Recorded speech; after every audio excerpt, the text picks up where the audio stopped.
Hello, Pastor Stephen Darby here. I got a subject today I want to talk about, and it's called Bible parenting or black parenting. And I wanted to do this subject because in reality, if you just look at the Facebook photos, Instagram photos, YouTube videos, you see that we are sad in the area of black parenting. And the bad thing about it is we as black people, we say we are Bible believing, yet we don't parent according to the Bible. We parent according to our black traditions, which basically our black traditions are all about dominant females and weak missing males. This is how our homes have been structured ever since the welfare state was put in place that paid our women to have babies and put the man out of the home. And yes, that's what we need to discuss, because that is the problem with black parenting or black people, period, is that we don't want to go back and acknowledge that something that happened to our community that actually destroyed our families, and it's called the welfare state. What society would pay a woman to put the father of a child out so the child could not have the benefits of a father, and then pay the mother as long as she kept that man out?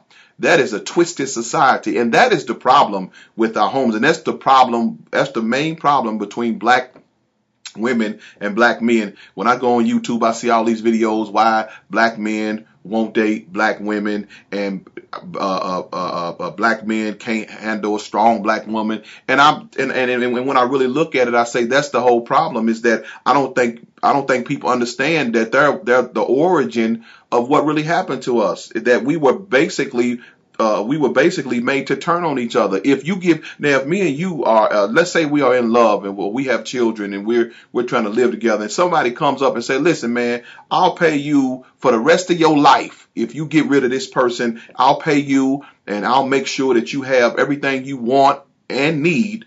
And all you have to do is get rid of them. Now, you can still have sex with them, and they can still illegally be with you. But as long as it's not on paper, we'll continue to pay you. Well, that's what happened. And so, of course, a person's going to look at that. Well, you mean I ain't got to work? I don't have to get on my feet. I can do this. And I can still get paid and and still be with him illegally. And that is what changed the roles of our home, to cause the woman to be on top and cause the man to be not even needed. And that's the way we look at our black fathers nowadays, and the media has done a good job to portray that. But I'm telling you that the problem that we have with our thug life children and our loose young girls who are so promiscuous nowadays is because they don't have real black parents. They have maybe a single mother who is probably abused and used herself, that probably don't know how to raise a child, and she's still running the streets herself trying to find a man that she keeps saying all the men are dogs. Yet she keeps looking for this black man, but yet she keeps calling them dogs. Yet she keeps having babies by this black man, and not understand that maybe she just don't understand how to love and be loved by a black man, because the system, the governmental system that was put in place is against our black families, and the black woman has to wake up to that. Yes, I said the black woman has to wake up to that fact and stop perpetrating a fraud on that fact. Yes, you got paid for getting rid of the husband, getting rid of the boyfriend of the man, and you got paid for putting that father out. Now, because it's been like that for generations now, it's been like that for a while, it's been like that for at least 40 to 50 years, we sort of have historical amnesia on that fact. And now we look at the brothers that are out there struggling and don't seem to have a purpose and don't seem to have potential, and we call them deadbeat dogs and no good. But we don't realize that the system, before the system was put in place of welfare to take care of the woman and her children, the black family was struggling together. The black family was together. We had higher black marriages. We had higher, our communities had more order in it. There wasn't a bunch of young black terrorists known as little thugs running around the community because they didn't have no father to fear. They didn't have no father to deal with them, and so that wasn't going on back then. But now, because when you have this welfare state that took the black man out, killed his parenting role, and then shipped the women and were basically housed the women in institution of failure called projects, and put all of these people in there together with no male masculine, with no strong male role models for the children to look up to, and no good models of marriage for the women to see. Now we're looking at this later, trying to find out why do we have 1 million black men in prison, and why do we have why are black women becoming successful, yet they get up in age and can't find a man to marry, and we don't know why. Well, because the government by it coming in, creating a welfare system that would take care of the woman and the children, it basically left the man behind. So basically the man was left behind. Nobody cared how he fended for himself or how he got on his feet. And they basically exalted or promoted the woman so she would excel. Well, the women have excelled because of all of the benefits they've gotten, and the men are still behind. And then the women, because they have historical amnesia, they look back and can't figure out, why don't we have some good men on our level? Why don't we have men that are intellectual like us? And they don't understand, because the system has done. And then not only that, but these same women who say, why don't we have men on our level? They raise sons that are effeminate and don't want to be men and are irresponsible, and they become women's nightmares too. So the cycle just perpetuates itself.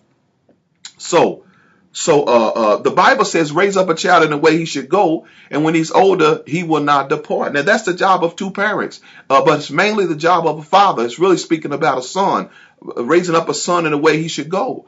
And listen, when a child is not raised by two parents, there's always guilt in parenting. In other words, the parents are guilty in a way because me and your father didn't make it. You don't have a mother. You don't have a father. Although I know this man this man I'm with now is only your stepfather. He's not your real father. And so there's a guilt there that the parent does, that the parent does not discipline that child properly, because they feel guilty about usually not being with that child, not having the access to that father, that other parent that's not there. And then on the flip side, if it's a woman, a female that's raising a child without the father, there's bitterness there, and the bitterness, the child picks up the bitterness from the mother towards the father. And if he's a little girl, she's going to begin to hate men, which is why we have this strong, dominant female situation anyway. They just really hate men because they've been trained. They've been trained by a feminist movement to fight something they never had to fight. That was a fight that was not the black woman's. That was a white woman's fight, and the black woman picked it up like they had to fight. The white woman had to fight her husband because he was in the position to oppress her. The black man never was in a position to oppress the black woman. The black woman was never under the black man.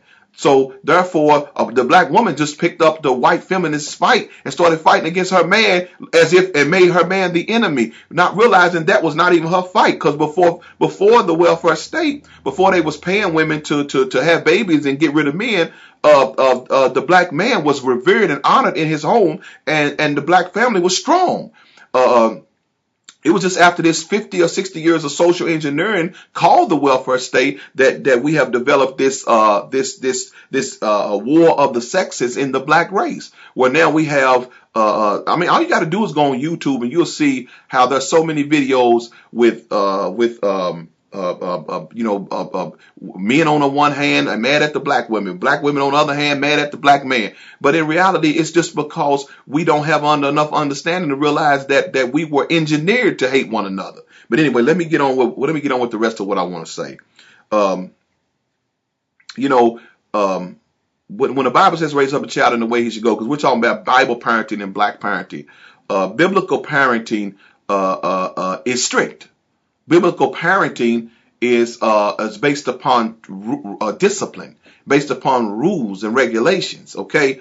Biblical parenting is not the Bible was not written to a society that was full of fornication and full of having births out of wedlock. This is the reason why the Bible doesn't seem to fit our society today, because the Bible was speaking to people who understood marriage was God's way. So when you read the Bible, if you're looking for biblical parenting, the Bible is first of all talking about if you're going to have a child, you need to have it in a marriage union. Well, we're messed up right there because now we feel that you can have sex, do what you want to do, have babies any kind of way, and this is why our children are so messed up, because we are doing it our way and not God's way. Now, black parenting says you can try them out, have a baby at 15, 16 years old. Without any money, without any forecast for the future, get on the system, get you some welfare, find out how to play the system, get you a Section 8 or welfare apartment, and raise your children. Raise your children up in an environment where they have no real male authority in their life, and that's black parenting. And no matter what you say, I mean, that is the black experience. That is what we have seen, and that's where you get the dominant female and the weak male. And now the Bible did not say that your child would like the way raising them up in the way they should go. So what is wrong with us that our children have to like everything? Being a parent is not about being a real parent. Is not about satisfying all your child's likes and desires. Being a real parent is giving a child what they need, and what they need should far outweigh all of their desires, because a child don't know what they need because they are a child. So biblical parent is considered strict. And I pride myself on being a biblical strict parent. Now you say, well, what if your child go out there and go wild? Well, that's up to them. The Bible tells me to raise them in the way they should go. When they get old, they won't depart. And if they decide to go out there and act a fool, that's on them. That's not going to reflect on my parenting. That's the choices they made. So, we had an incident recently where my son, he's my younger son, he decided that he didn't like the rules. He didn't like how we parent in our house. He didn't like the strictness of our parenting, even though we have raised a 24-year-old daughter who's now graduated from college and living in Costa Rica successfully. We have a 20-year-old son who's working and becoming successful as a man, strong. And so, but he's the younger child, and he decided he didn't like, the fact that we are strict parents and the way we, the way we decided to raise our children biblically. So, because what he was seeing, not in our house, but in other houses, other little kids that he saw, they had black parenting. That basically black parenting is liberal parenting, basically where the child becomes a friend of the parent, and the child and the mama becomes cool, and the mama begins to psychologically manipulate the child to do things instead of just giving them straight discipline. So because he grew up with a father that was always disciplining him and making sure he becomes strong and telling him no, and no, you can't have your way, and no, you can't go there, and no, you too young to do that, and you ain't doing it till I tell you to. He got upset with that. Now that was his own choice to get upset with that, but just because he was upset don't mean I'm gonna change my way. So he decided he wants to leave. I'm tired. I want to leave. And he's only 16, but he decides he wants to run off somewhere and I guess call himself trying to be grown. And we've all done it, trying to be grown. And the bad thing about it is he ran to what I thought was family. And you thought that family would have took our side and said, wait a minute, your mother and father are good people. They're strict. They're raising you in a strict way because they grew up. Your mother and father grew up in the streets, and they know what the streets will do. Plus, they have a track record of raising successful children, raising them the biblical way. Well, that's not what they told them. They told them all kinds of other things against biblical parenting, and they brought the black parenting. Basically, I'm gonna become your friend and be cool with you, and instead of speaking discipline and order in your life. And so, and now the bad thing about it, if he would have went to our family and they would have success, which means they would have had strong marriages and strong homes, and they would have had successful children, then that would have been okay. But on both sides of our family, you have men in prison. You have chaos in the family. You have young promiscuous girls. All the girls are baby mamas. All of them have babies early. Usually they're not married. You have a lot of adultery, whoring. All this stuff is going on. Drug abuse, drug addicts, drunks. All of this is what's going on in the family. But yet they didn't see the need to stand on our side because when it came to raising our children biblically. But these Negroes had a nerve to talk about our biblical parenting, even though for generations upon generations they've had nothing but dysfunction. And I was a part of that. Me and my wife was a part of that dysfunction. So we decided to take a stand.